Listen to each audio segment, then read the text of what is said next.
Hello everyone, now in this video we will discuss about how beyond budgeting can be applied to the resort sector. For this case, let me take a sample name of a company called as Magic Stay.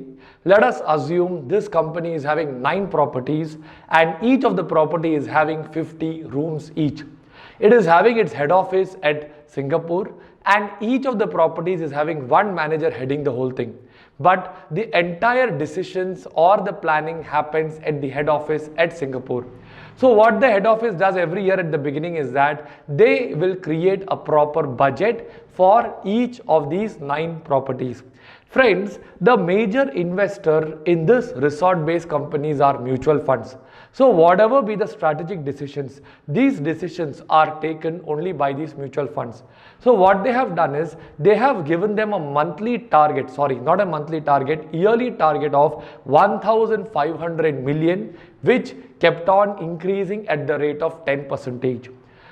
Now, once this target was set, every month on 5th of every month, they keep a review meeting via video calling in which they cross-check whether whatever was the target allotted, whether it has been achieved or no. And it was a surprising fact for the head office to know that out of the 9 companies, 7 companies have not achieved their targets. Now they got worried about why this is not happening, and then they started going in depth. They started digging reasons as to why 7 out of 9 couldn't achieve the targets. When they spoke to the managers came up with a few suggestions.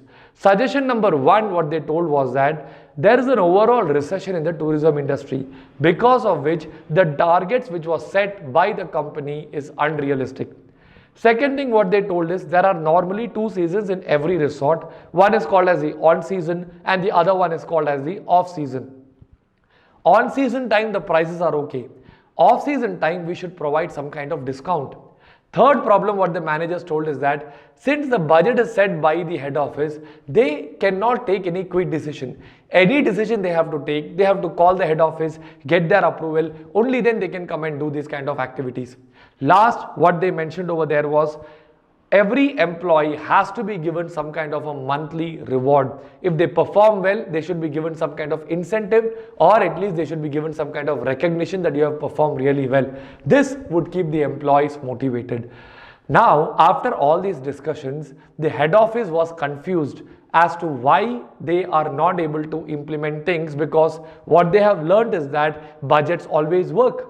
Friends, this is where we come to a new concept called as beyond budgeting. Under budgetary control also, there are 2 approaches. One is called as a top-down approach and the other one is called as bottom-up approach. I repeat, top-down, bottom-up. Top-down approach means the management, the top-level management will create the budgets, push it down, and the others have to do that kind of performance. Bottom-up approach means the lower level people will discuss, they will come up with a budget and they will present it to the top management. Top management will review the budget and approve it. Here they have followed the top-down approach. Because they followed the top-down approach, the biggest drawback that they are facing over here is that the budgets are not based on the realistic expectation. So friends, if your company has to survive such turbulent times, each division manager has to be given some kind of a leverage. Each division manager should be in a position to take some decisions on their own. If they are given some decision to give some kind of discounts at some point of time, there will be a lot of flexibility. There can be controls maintained via good auditing procedures in every company, but this way the company will be able to achieve more. Moreover, if the budgets are set by the lower level managers, obviously they will work hard to achieve the budget. If they don't achieve, they will lose their name and credibility in front of the top management. So friends, this was my message to all of you today. Rather than going by a top-down approach, try going by a bottom-up approach.